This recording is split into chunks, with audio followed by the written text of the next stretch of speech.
you had a previous movie. I have watched it several times.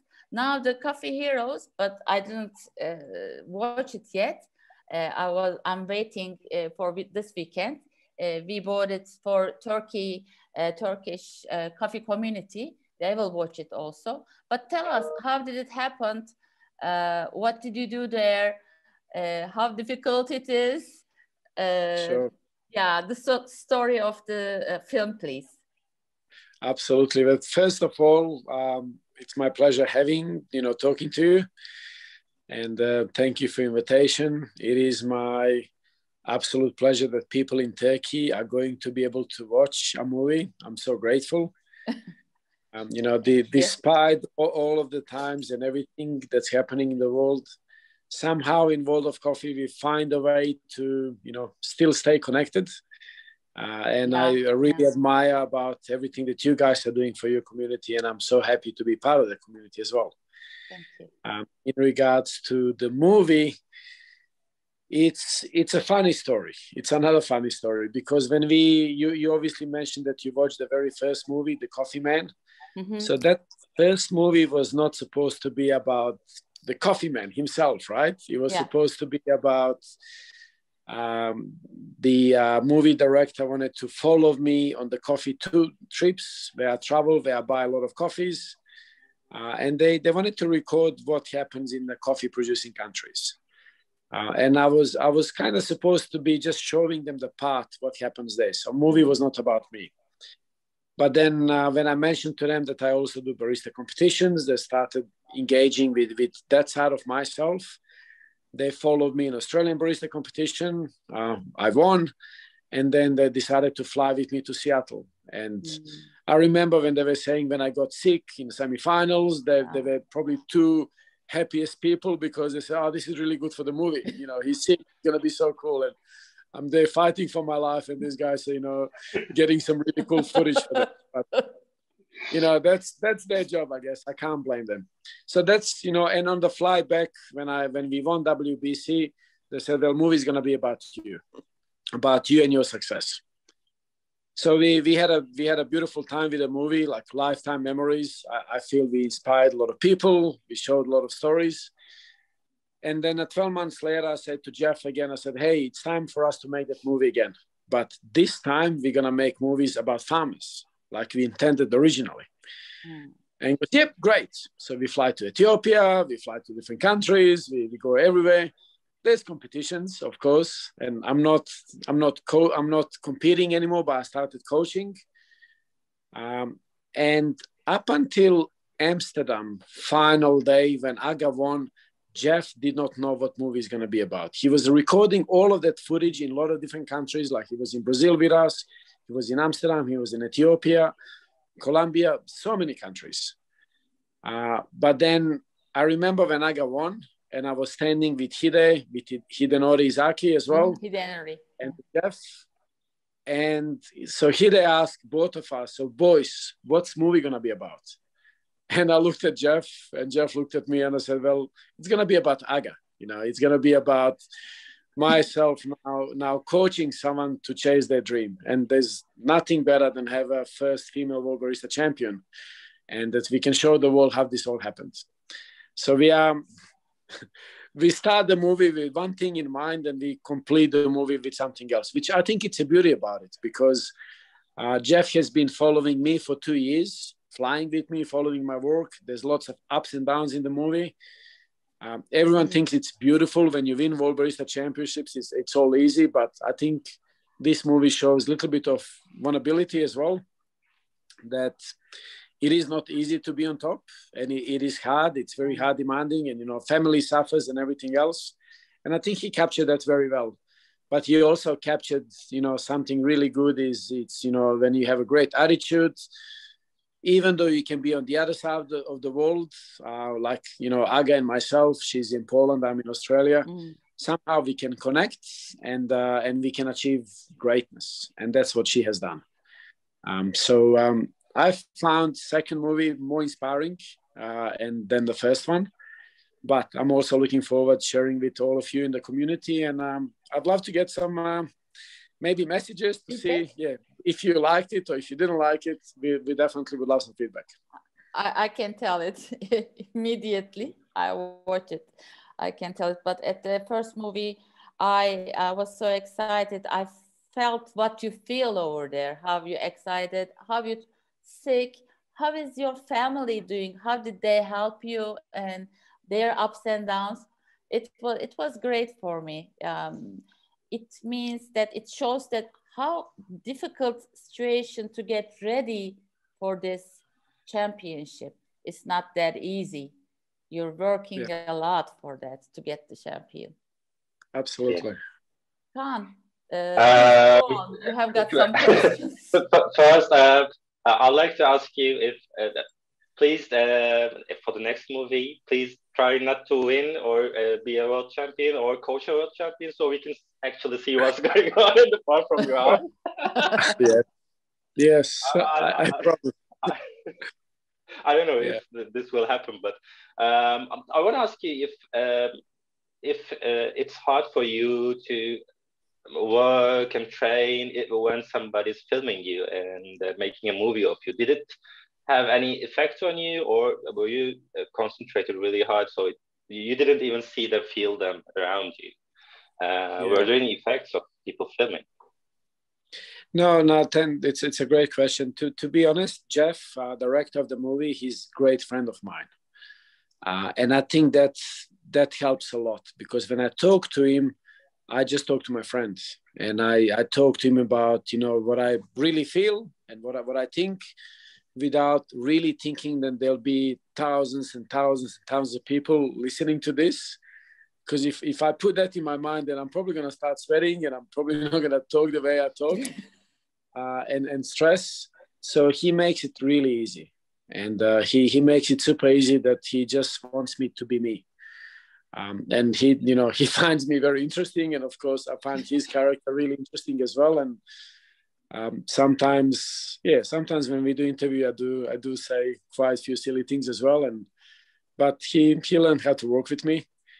So there's no, there's not really anything that I do special. Like he's very good in asking questions, and he asks the questions that I usually provide him the answer, not from my head, but from what I really feel, And somehow he kind of gets this depth out of me that other people cannot.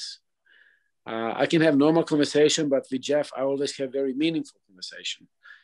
And many times when we finish an interview, I kind of ask myself, oh, wow, I actually do this, do I? When he asks me a question, when you go on a world barista stage, like what's the most important thing you need to have? Like it's a super difficult question. Yeah, it is. and sometimes like I need an hour to think about it, because I really need to kind of dig really deep. But then when I watch myself on a footage of care, oh, wow, that was good. Yeah, I said that. Wow, that was awesome. So it's been a great process. It's been a great process to, for me to understand more about me, to be honest. It's also been great journey to see the first movie and now to see the second movie, to see how I've actually changed as well. So yeah, I'm very thankful to him, what he's done for us, because it's going to stay with us forever. And I feel that I have received inspiration for everyone. Yeah, exactly. And I received a lot of feedback from a lot of baristas, a lot of people in the community. Hey, that was inspiring. Now I want to compete, or now I want to do this. I'm actually inspired to be in the industry. So we're super happy. We're super pleased. Yeah. So let me ask you one more thing about it's actually about differences between the two of the movies you made. Is it harder to compete yourself, or is it harder to coach someone who competes? Awesome question. So when I competed, that's all I knew, that's all I cared, that's all I wanted to do, to pour the best possible coffees I can, and to be best competitor I possibly can be. But when I moved from competing to coaching, it's completely different. And to be honest, I was lost for quite a few years.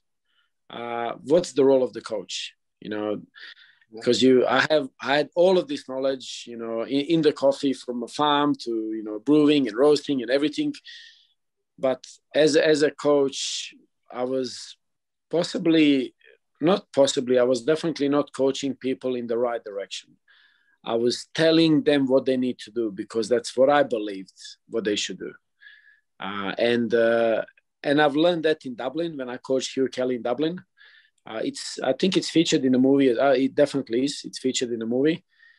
And I kind of wanted him to be a mini version of myself. And that's not a good approach. The best approach is, as a coach, to really dig deep into someone else's vision, in their values, in their personalities, and to kind of be able to dig deeper even in themselves than what they can do themselves. And to kind of give them a confidence and to follow them in their journey and to follow their paths and to show them possibly where they want to go, but not necessarily to tell them where they want to go, because only they can make decisions of, you know, what sort of baristas they want to be. You know, and if we ask ourselves a simple question, why do we like coffee? All three of us are going to be able to provide a very different answer.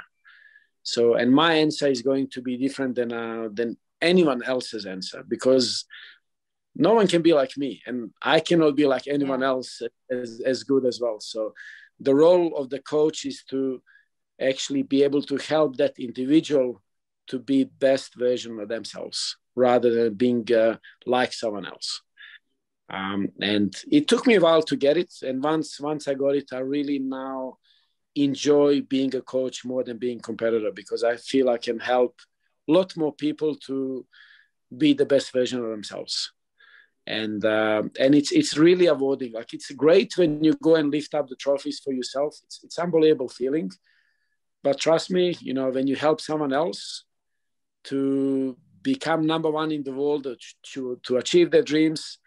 You know, over the weekend, I've just coached Hugh Kelly to win Australian Barista Championships for the third time, only 4 days ago. And that feeling is priceless. And the best way, obviously, to do it is when you really know that you've kind of helped them to pave their own road in the best possible way. That sounds like a spiritual leadership or something like that. It's you know, it seems really hard, you know. I can see. So you like coaching more, but you say that it's harder actually. What one tip would you give to the future competitors, according to your experiences to this day? If you had to say, let's say, if you had only 3 tips to give, do you have any quick tips like that? 3 really important. Absolutely, especially for the new competitors, like someone that has not ever competed before. Start today. Don't wait for next year, or don't wait for a year after. If you're thinking of competing, sign up today, and it's okay. You're not going to be perfect year one. No one expects you to be perfect.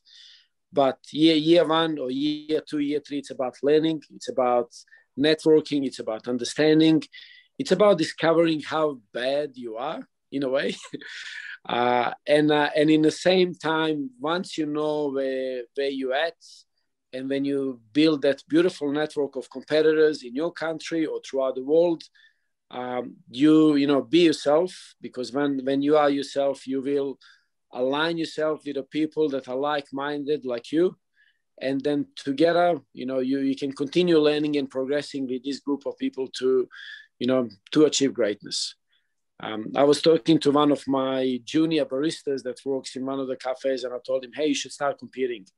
And he told me, you know what, I'm not good enough. I said, that's exactly why you should start competing. It's not about it.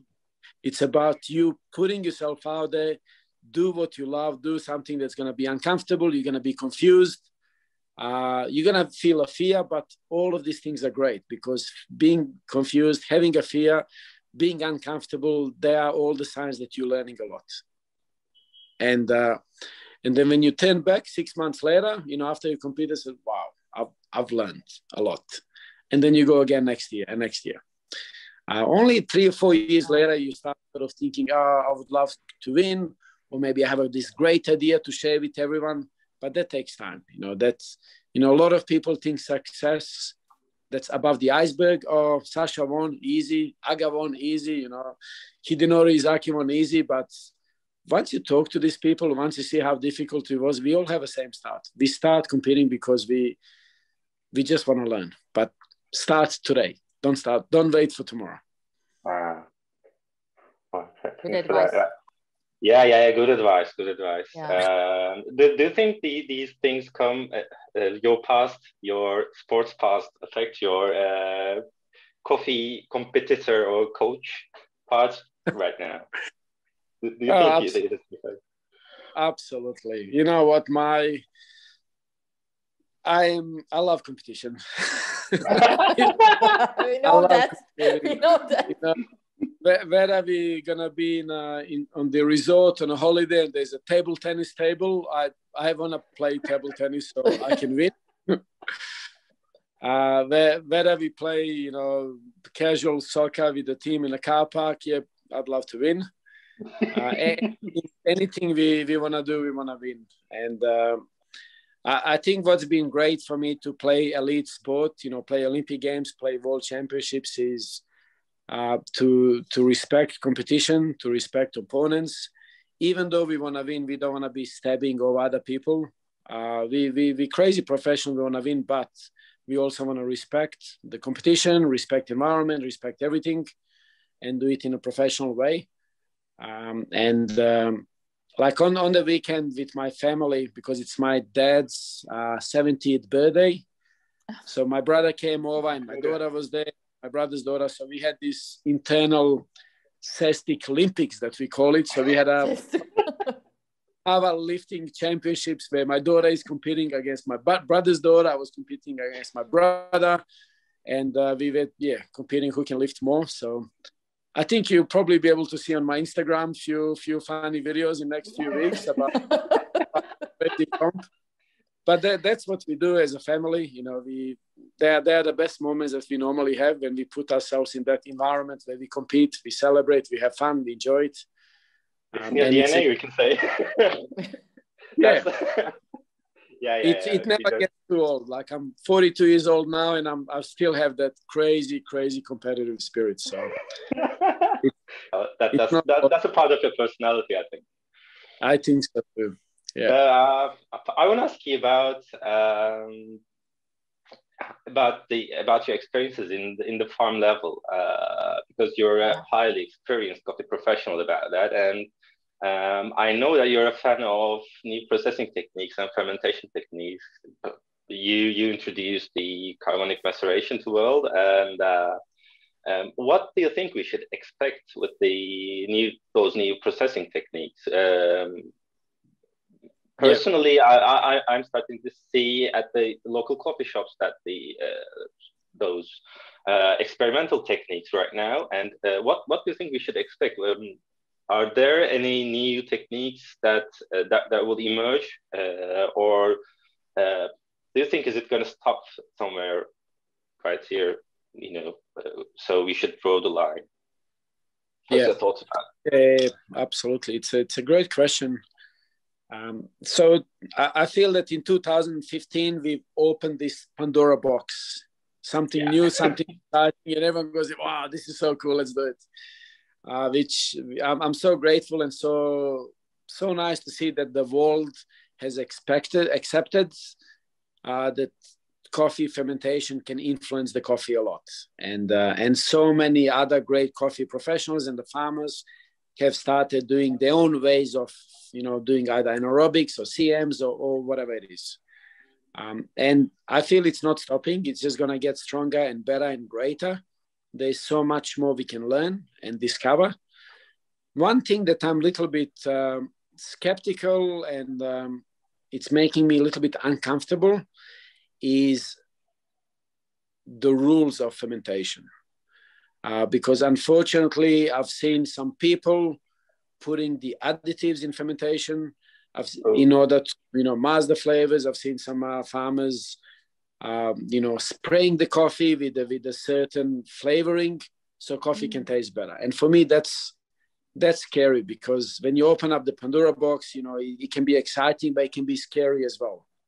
Yeah. And it's in all of our hands to do what's right by the coffee, because we don't want to be drinking bottle of wine with, 40 milliliters of mint syrup or whatever. That's not wine anymore. Or syrup of rose. And because our industry is so young, and I feel like we all like teenagers in the specialty world of coffee, and teenagers do silly things, and maybe in 20 years they regret, oh God, maybe I should not do that. So I think it's super, super important that we work together and we actually respect the coffee for coffee being good, the coffee, because when we taste coffee, we want to taste terroir, we want to taste soil, we want to taste country, we want to taste varietal, and we want to taste process. We don't want to be tasting new flavors. And so when it comes to processing, for me, that's the most scariest thing, that we just continue respecting the coffee, and we continue understanding the yeast activities, we're understanding the fungus activities, we're understanding the bacteria. We have invented another new non-Saccharomyces yeast that we have introduced last weekend in Australian Barista competition. And as a company, we're going to continue pushing the boundaries, continue working with microbiologists, with universities. But if I can urge all of you or all of us coffee professionals, whatever we do, let's just respect the coffee behind. It's a very, very important, because the actions we make today are going to leave it for next generations. And I guess what we need to do, we need to leave it in a lot better place than we found it, in a lot more healthier place. So it's better for everyone. That's my little spiel on fermentation. So I want to ask you about actually this. I had two questions in mind, but they're really related to each other. It's about climate crisis and the sustainability.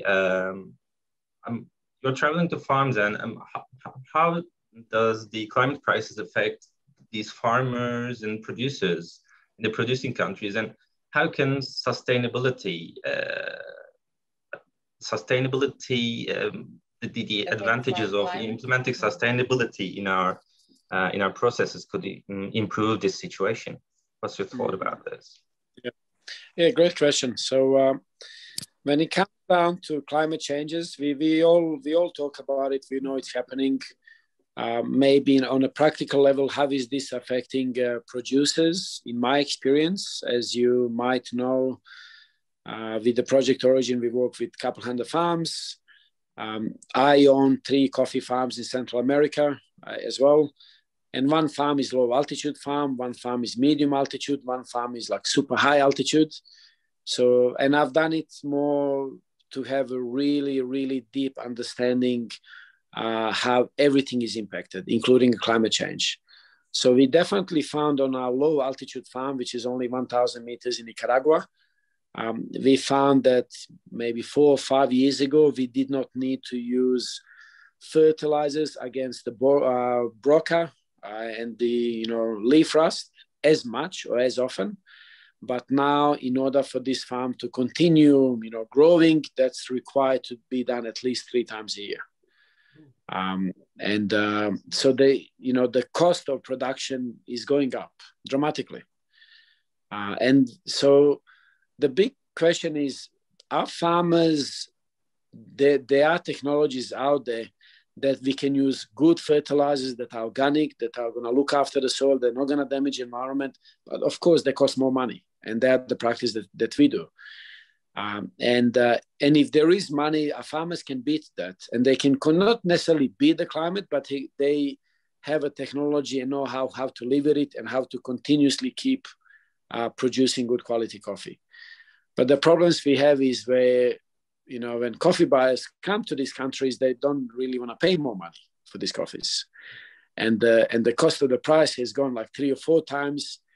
And 80% of the coffee that we buy worldwide, I say we globally, not necessarily us, but and they come from a New York Coffee Exchange prices, and they're very low. They are way below production.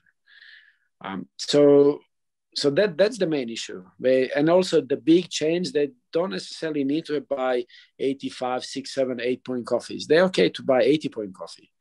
And when you're buying 78 to 80-point coffees, that's commodity, which is a C market. And C market is, in most of the cases, below cost.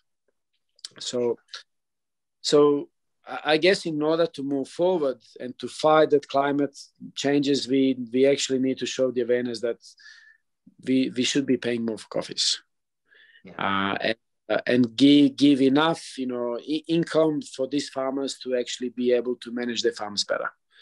And I talk this from the experience, because when we bought a farm in Nicaragua, it's a 40-hectare farm. It was struggling. 80% of the cherries were just green. They could not even ripen. Really sick farm, really tired farm, and total production was like 20, 30 bags of coffee, as opposed to, one container of coffee, because farm was so devastated. And it took a lot of care, a lot of love, a lot of nurturing in order to change that. But we could change that because we knew that there's a customer in Australia, there's a customer in Japan that would love to buy these coffees. But there's so many other farmers that don't have that sort of access to customers. And that's the difficult thing. But sustainability, it's super important. Like in Ona Coffee, we are now running a campaign that we would prefer to give up the takeaway cups. We call this campaign Give Up the Cup, which means we're doing anything we can not to be serving paper cups in the future. Our roastery now is running on a solar 100%. We have 500 panels in the roastery. And we, as a company, we have a goal that we want to, at least once every 12 months, we want to do something that will improve or give a better impact environmentally for our city, for example. We're ordering the new afterburner that has 20 times less emissions than the normal afterburners, and etc. On the farm level, I feel that even working with the cascara or doing the fermentation without water is a great step. Like we've done it with carbonic maceration many times. Aga's coffee, WBC coffee that she won, that was fermented without any water, Ethiopian coffee.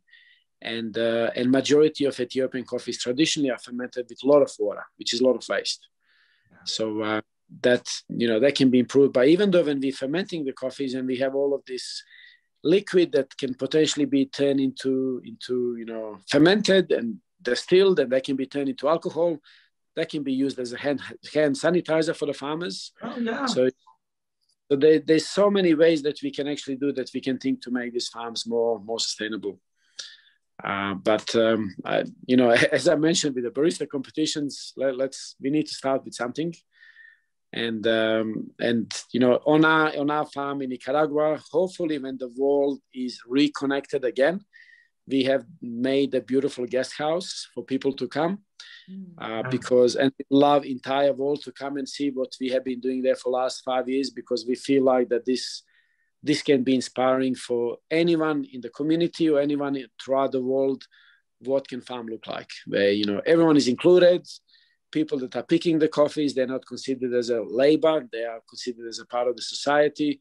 They have a great accommodation. We listen to them. They listen to us. We collaborate. They're well paid. They're well educated. They're well fed. And there's a future for them as well. And El Arbol in Nicaragua, you can look us up, or someone can come, get in touch with me or my PO team. And once world is open, we'd be more than happy to, welcome to you to our what we feel is the future of coffee farming. Wow.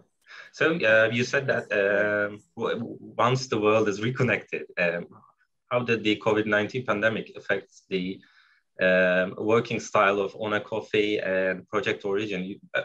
Probably you are not able to fly to visit Origin and your farms, also your green buyers, probably they're not able to fly there. So how are you selecting and controlling your buying processes right now? Yeah, good one. So normally we would have about 4 of us traveling throughout the world. And out of 4 of us, I think between 4 of us, we would be overseas about 400 days per year. So like someone is outside. Like my average was about 150 to 180 days outside of Australia. And there's other 2 employees, they've been doing at least 100 days plus. And I think when COVID came, of course we all panicked. Each one of us have panicked. Sure. But then we have been, number one, very, very lucky and grateful to live in Australia. We feel that we didn't have as many cases, unfortunately, have happened in Europe or the other places. And this obviously, even though it hit us really hard at the beginning, with the support from government and also not having as many cases, it allowed us to start thinking about innovations, and also made sure that we can start thinking of our farmers, number one, because our farmers were panicking. So we made sure that, we're going to buy all of their coffees. We're not going to cancel the contracts. We also wanted to make sure we look after our roasters that are buying coffees from us. So we said that, 2020, it's about us thriving together. We came up with this phrase, we thrive together. So we were selling our coffees at no profit for roasters, because let's just get coffee out so we can all survive. And that created a beautiful environment where it just brought us all a lot closer. And it brought us a lot closer with our farmers. And in the past, we would need to go to the farms and check, hey, this is not red picking. We said it was supposed to be red, or you haven't done this right, you haven't done that right. Sometimes they're a little bit, they're great, but sometimes they just don't, they obviously don't care about taste as much as we do. So they say, it's not important, it's fine. But because they saw that we are helping them and they saw our gratitude, all they can do in return is, I'm going to follow the recipes. So whatever Sasha tells me, or Habib or Anita tells me, I'll make sure I'll do it. And so we continued with innovations. We've actually added 2 new countries in 2020. We started a few new projects with different species, not only Arabica, but a few different species.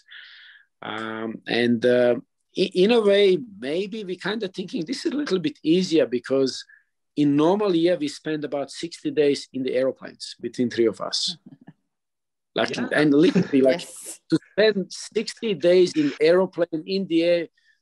I always sleep in aeroplane. I don't know why. As soon as I jump in airplane, I sleep. So it's wasted 60 days of just sleeping there, doing nothing, as opposed to having a Zoom meetings, being productive, being connected with the people. I still see what they're doing. They put their phone on their face, and I can actually see how they're moving on a farm. And pick this, do that, and that way we continue talking. And I felt that we learned to be a lot more productive.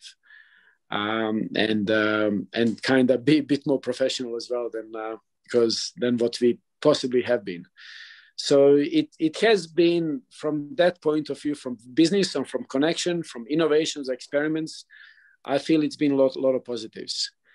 Because we made the friendships over the years. Like some of these people, we've been working together for 5, 6, 10 years. They come to my place, I come to their house. So, when you have such a strong relationship, and when you have this little, maybe I call it little wind, it's okay. It's not going to blow us off. We're super strong together. And it was, in a way, in some cases, testament or test for our relationships. And it made us a lot closer than what we had been before. On the other hand, yes, I'm looking forward going back to the farms. You missed them, right? Because you know what? I love coffee for taste, but more than anything, I love coffee for people, for being connected, staying close. That's why I do what I do. This is what gives me bigger joy, when I'm there together with them and be creating something amazing. And then more importantly, we can share this, these moments together. Yeah. But we'll be patient, another 5-6 months, hopefully, and end of this year, early next year, we can get back into it. So I want to ask you one last question before we wrap this up. This is something personal. What kind of coffee does Sasa Sestic prefer in his daily life? What's your first cup of joy in the morning? And I have another question that's also connected to this one. What coffee variety and origin would you choose if I asked you to pick one? Okay. Now, with the second question, is it for espresso or filter or milk? It seems like you're a more espresso-oriented man. So, okay. All right. So, in the morning, my routine is filter coffee, definitely. So love it. No particular coffee or origin.